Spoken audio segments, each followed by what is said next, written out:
తాకట్లో ఉన్న మీ బంగారాన్ని విడిపించి ఆ రోజు ఆన్లైన్ రేటుకి కొంటాం. Sharma gold company. నమస్తే సుమన్ టీవీ ప్రేక్షకులందరికీ ఉగాది పండుగ శుభాకాంక్షలు. నేను మీ కీర్తి. ఉగాది అనగానే అందరం మనం వెయిట్ చేసేది ఉగాది పంచాంగ శ్రవణం కోసం. మరి పంచాంగ శ్రవణం ద్వాదశ రాశుల వారికి ఎలా ఉండబోతోంది, ఎంతవరకు బాగుంటుంది, ఎంతవరకు బాగుండట్లేదు, మనం ఎలాంటి రెమెడీస్ పాటిస్తే ఈ సంవత్సరం మనకి మరింతగా కలిసి వచ్చే అవకాశం ఉంటుందో తెలియజేయడానికి ప్రముఖ ఆస్ట్రాలజర్ బ్రహ్మశ్రీ నానాజీ పట్నాయక్ గారు ఉన్నారు. నమస్తే గురుగారు. శ్రీమాత్రే నమః. గురుగారు, క్రోధినామ సంవత్సరం వెళ్ళిపోయి శ్రీ విశ్వవసునామ సంవత్సరంలోకి ఎంటర్ అయిపోయాం. తెలుగువారి సంవత్సరాది ఉగాదికి వచ్చేసాం. మరి పోయిన సంవత్సరం మనం మిస్ అయ్యింది, ఈ సంవత్సరంలో భర్తీ చేసుకునే అవకాశం ఏమైనా ఉందా? మరి ఈ సంవత్సరం విశ్వవసు అనగానే కొంచెం మంచి వైబ్రేషన్స్ అయితే ఇస్తుంది గురుగారు. క్రోధి అనగానే అది కొంచెం ఏంటోలాగా అనిపిస్తుంది. సో ఎలాంటి వైబ్రేషన్స్తో ఈ సంవత్సరాన్ని మనం మొదలు పెడుతున్నామంటారు? క్రోధినామ సంవత్సరానికి రవి ఏమన్నా కుజుడు అధిపతి అయ్యాడమ్మా. క్రోధం అంటే గొడవలు, కోపాలు, ఇవన్నీ.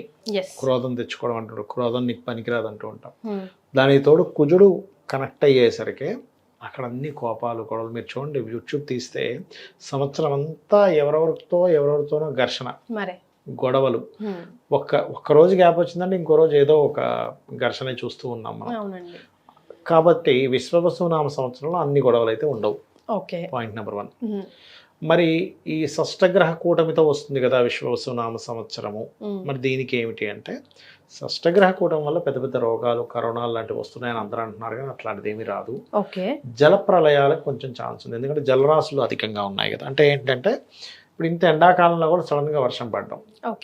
కొంచెం బుధుడు నీచబడి ఉన్నాడు కాబట్టి, ఈ విశ్వవసునామ సంవత్సరంతో బుధుడు నీచంలో ఉన్నాడు కాబట్టి కొంచెం ఏంటి, షేర్ మార్కెట్లో ఫ్లక్చువేషన్స్ రావడం, కొంచెం బార్డర్స్ దగ్గర ఈ కుజుడు కూడా నీచంలో ఉన్నందుకు కొంచెం బార్డర్స్ దగ్గర ఈ మిలిటరీ, ఈ సైనికులు కొంచెం ఇబ్బందికరమైన, సెక్యూరిటీ సంబంధించిన వాళ్ళకి కొంత ఇబ్బందికరమైన వాతావరణం. అయితే విశ్వవసునామ సంవత్సరానికి రవి అధిపతి కాబట్టి గవర్నమెంట్లో కొన్ని మార్పులు, కొన్ని పదవులు, గవర్నమెంట్ జాబ్స్ చేసే వాళ్ళలో కొన్ని మార్పులు, కొంచెం ఈ శని రాహువులు మీనరాశిలో కలుస్తున్నందుకు కొంచెం అంటే ఆధ్యాత్మికంగా కొన్ని తారాస్థాయిలో కొంతమంది ఉంటారు పీఠాధిపతులు, వాళ్ళకు కొంత ఇబ్బంది ఇస్తుంది అమ్మాయి. అది కొంచెం చూసుకోవాలి. ఎందుకంటే శని రాహువులు మీనరాశిలో కలవడం అనేది మామూలు విషయం కాదు. అది రెండు గురు రాశుల్ని అది క్యాప్చర్ చేస్తుంది. కొన్ని అయితే అసలు ఇంత అంటే కొన్ని దేశాలు ఆర్థిక మాన్యంలో పడ్డం, కానీ అయ్యో మరి ఇంత కమర్షియల్గా ఆలోచిస్తున్నాయా దేశాలు అనేటువంటిది మాత్రం మనం నివ్వరపోయేలాంటివి కొన్ని వింటాం మనం. ఎందుకంటే బుధుడు నీచ కదా, అందుకని. కాకపోతే క్రోధినామ సంవత్సరంలో వచ్చినన్ని ఘర్షణలు ఈ సంవత్సరం రావు. ఎందుకంటే కుజుడు కాదు రవి.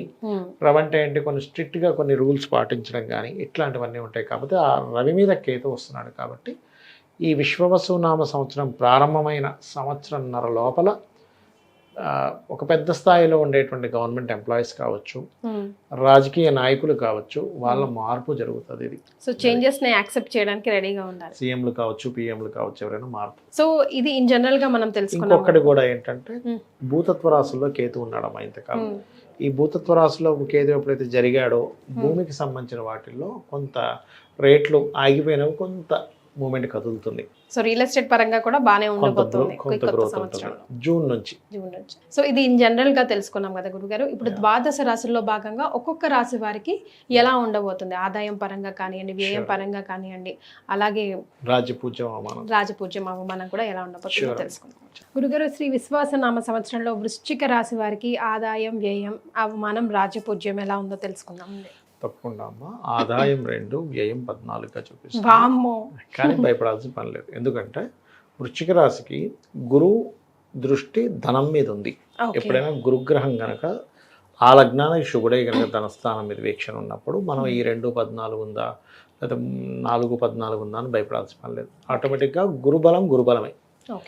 సో అష్టమంలో ఉండే గురువు 2వ స్థానాన్ని చూస్తాడు, ధనస్థానాన్ని చూస్తాడు. ఖచ్చితంగా అక్కడ మీకు ధనయోగాన్ని ఇస్తాడు. సో డోంట్ వరీ, భయపడాల్సిన పని ఏం లేదు. అలాగే రాజ్యపూజ్యం అవమానం కనుక తీసుకుంటే 5-2గా ఉంది. అంటే మనల్ని మెచ్చుకునే వారి సంఖ్య 5 అయితే అవమానించే వారి సంఖ్య 2 ఉంది. కాబట్టి భయపడాల్సిన పని లేదు. అలాగే ఈ ఖర్చులు తగ్గాలి అని అనుకుంటే కనుక వృశ్చికం వారు ఎక్కువగా తీపి పదార్థాన్ని అమ్మవారికి నైవేద్యంగా పెట్టడము, లేనట్లయితే మన చపాతీలు ఉంటాయి కదా, గురుగారు. తేనె పూసిన చపాతీలు ఇప్పుడు మనకి నూనె వేయకుండా కాలుస్తాం. ఒక 3 చపాతీలు తీసుకొని దాని మీద చక్కగా మీరు తేనెను పూసి చిన్న చిన్న ముక్కలుగా చేసి గోవుకు తినిపిస్తున్నట్లయితే ఖచ్చితంగా బాగుంటుంది. ఇంకా ఫైనాన్షియల్గా గ్రోత్ రావాలనుకునేటువంటి వారు ఓం ధర్మాధ్యక్ష ధనాధ్యక్ష ధన ధాన్య వివర్ధిని నమః అనే మంత్రం అద్భుతంగా పనిచేస్తుంది. లలితలో ఉంటుందా గురుగారు? లలిత సహస్రనామాల్లో ఉంటుంది. ఇది చేసుకుంటే సరిపోతుంది. ఎట్లాగో వీళ్ళకి గురుబలం ఉంది కాబట్టి భయపడాల్సిన పని లేదు. అయితే ఇంకొక గొప్ప విషయం ఏంటంటే వృశ్చికం వారికి అర్ధాష్టమ శని కూడా పోతుంది. వీళ్ళకి పోతుందా గురుగారు? పోతుంది కాబట్టి చాలా మటుకు రిలీఫ్ వస్తుంది. ఎప్పుడైనా అర్ధాష్టమ శని నడిచేటప్పుడు ఇప్పుడు కొన్ని ప్రాపర్టీస్ లేకపోతే ఎడ్యుకేషన్ పరంగా ఇప్పుడు ఏదైనా ఒక కన్స్ట్రక్షన్ స్టార్ట్ చేశారనుకోండి, గతంలో ఆగినవి కూడా ఇప్పుడు అర్ధాష్టమ శని పోయినందుకు కొంత మూమెంట్ వస్తుంది. గతంలో ఏమవుతుందంటే వీళ్ళకి ఏదైనా ఒక గృహం గురించి లేదా ఒక స్థలం గురించి అవి స్లో డౌన్ అవుతున్నాయి అనేటువంటి బాధ ఇప్పుడు తగ్గుతుంది చెప్పాలంటే. సో ఈ మెయిన్ 4 గ్రహాలు ఎలాంటి ఇంపాక్ట్ చూపించబోతున్నాయి గురుగారు? చూపిస్తా అండి. ఇక్కడ ఏంటంటే 4వ స్థానం, మనం శని గురించి ఎలాగో మాట్లాడుకున్నాము, 4వ అధిపతి 5లోకి వెళ్ళినందుకు అర్ధాష్టమ శని పోతుందని. కాకపోతే పంచమంలో శని ఉన్నప్పుడు కొంచెం ఫ్రెండ్స్తో కొంత జాగ్రత్తగా ఉండాలి. ఫ్రెండ్స్ లేకపోతే షేర్ మార్కెట్లో ఎలా ఉంటుందంటే పంచమంలో శని ఉన్నప్పుడు ఇప్పుడు ఎవరో ఫ్రెండ్ చెప్తారు, లేదు ఇవాళ తీసేసే అయిపోయిందన్న, అసలు ఇంకొంచెం వెయిట్ చేసి చూద్దాం ఇంకేమైనా పెరుగుతుందేమో అని అట్లా డిలే చేస్తారు. ఆలోచన స్థానంలో ఎప్పుడైనా శని ఉన్నప్పుడు ఏమవుతుందంటే డిలేస్ అవి జరుగుతూ ఉంటాయి. అలాగే మరొక విషయం ఏంటంటే ఇక్కడ గమనించుకున్నట్లయితే ఈ పంచమ స్థానము ప్రేమ వ్యవహారాలు, డిలేసు, రాజకీయ సంబంధించిన స్థానం. ఇప్పుడు ఇంతకాలం మీరు గమనించండి, వృశ్చికం వారికి రాజకీయ నాయకులకు మంచి గ్రోత్ ఇచ్చింది ఏళ్ళనాటి శని నడిచినప్పుడు కానీ అర్ధాష్టమ శని కానీ. ఎందుకంటే ఎవరో కాదు, మన పిఎం మోడీ గారిదే ఉంది చూసుకున్నట్లయితే. కానీ ఎప్పుడైతే పంచమంలోకి వెళ్తాడో శని, కొంచెం రాజకీయ నాయకులకి కొంత స్ట్రెస్ పెరుగుతూ ఉంటుంది, ఇబ్బంది అనేటువంటిది. కానీ అది కొంచెం మనం చూసుకోవాలి ముఖ్యంగా. ఇది రాజకీయ నాయకులకు మాత్రమే, అందరికీ కాదు, రాజకీయ నాయకులకు మాత్రమే. ఇక గురువు అష్టమంలో ఉన్నాడు, 2వ స్థానాన్ని చూస్తున్నాడు అనుకున్నాము. అదే గురువు 4థ స్థానాన్ని కూడా చూస్తున్నాడు. కాబట్టి ఈ సంవత్సరం అండ్ వచ్చే సంవత్సరం కూడా వీళ్ళకి గృహయోగం ఉంటుంది. గృహ సంబంధంగా ఇవి ఉంటాయి. అదేవిధంగా వృశ్చికం వారికి పర్టికులర్గా గవర్నమెంట్ సెక్టార్స్లో ఉండే వారికి, మెడికల్ సెక్టార్స్లో ఉండే వారికి ఉద్యోగ మార్పులు ఉన్నాయి. ఎందుకంటే జూన్ నుంచి ఎప్పుడైతే కేతువు దశమంలోకి మారుతాడో ఖచ్చితంగా ఉద్యోగ మార్పులు ఇస్తాడు. అలాగే రాహు 4లోకి వస్తున్నందుకు విదేశాలకు వెళ్ళి అక్కడ ఏదైనా చదువుకోవడానికి విదేశీ విద్యాయోగం అనేటువంటిది యాక్టివ్ అవుతుంది వీళ్ళకి. అయితే ఇక్కడ ఎప్పుడూ కూడా వీళ్ళ పర్సనల్ చార్ట్లో కనుక ఆ కాంబినేషన్ ఉండి వీళ్ళకి గోచారం అలా వచ్చినప్పుడు మరింత ప్రభావం ఎక్కువగా ఉంటుంది. సో ఎలాంటి రెమెడీస్ పాటించాలంటారు గురుగారు? వీళ్ళు ఎక్కువగా పంచమ శని అయినందుకు కొంచెం కాలభైరవ అష్టకం లేదా కాళికాదేవి ఆరాధన, దత్తాత్రేయుడు ఆరాధన వీళ్ళకి మంచిది చెప్పాలంటే. అలాగే ఉద్యోగంలో ఇందాక నేను మీకు చెప్పినట్టుగా కాస్త ఈ దశమంలో కేతు ఉన్నాడు, మెడికల్ రంగాల వారికి అండ్ గవర్నమెంట్ జాబ్స్ వాళ్ళకని చెప్పుకున్నాం కదా, వీళ్ళు వాళ్ళ సీట్లో కూర్చున్నప్పుడు అంటే వాళ్ళ ఆఫీస్లోనో ఇంట్లోనో వర్క్ ఫ్రమ్ హోమ్ అయినప్పుడు కూర్చున్నప్పుడు కాస్త గణపతిని తలుచుకున్నట్లయితే ఇబ్బంది అనేటువంటిది రాదు చెప్పాలంటే. ఇబ్బంది అనేటువంటిది పూర్తిగా తగ్గుతుంది చెప్పాలంటే. అది రాహుకేతులు ఎలాంటి ఎఫెక్ట్ చూపిస్తుంది? రాహు 4లో ఉన్నందుకు విదేశాలకు వెళ్ళి ఉద్యోగం అదే చదువుకోవడానికి, ఎడ్యుకేషన్కి బాగుంటుంది 4లో రాహు. అలాగే కొంతమంది గ్రీన్ కార్డ్ హోల్డర్స్ బయట దేశాల్లో స్థిరపడడానికి చేసే ప్రయత్నం ఫలిస్తుంది 4లో రాహు ఉన్నప్పుడు. కాకపోతే అది కాస్త నిగూఢమైన రాసి ఉంది కాబట్టి కొంతమంది చూడండి కొన్ని విషయాల్లో ఏదో నిధులని ఇట్లాంటివి తిరుగుతుంటారు. అలాంటి వారికి మాత్రం అనవసరంగా టైం వేస్ట్ అవుతుంది 4 రాహు ఉన్నప్పుడు. అంటే ఏదో ఉంది, నిగూఢంగా ఏదో ఉంది, మా పొలంలో ఏదో ఉంది, లేకపోతే ఇంకో దగ్గర ఎక్కడ ఉందని తిరుగుతుంటారు ఒక బ్యాచ్ లాగా 4 కలిసి. అలాంటి వాళ్ళు వృశ్చికం వారు అనవసరంగా ఈ సంవత్సరం అలాంటి వాటి వెనకాతలు వెళ్ళడం వల్ల అనవసరంగా ఇబ్బంది పడతారు అనేటువంటిది మాత్రం క్లియర్గా చూపిస్తుంది. సో అన్ని విధాలుగా బాగానే ఉంది, నాట్ బ్యాడ్. అలాగే కొంచెం వివాహం విషయంలో చూసుకున్నట్లయితే వృశ్చికం వారికి వివాహ ప్రయత్నాలు ఈ సంవత్సరం కొంతవరకు ఫలిస్తాయి చెప్పాలంటే.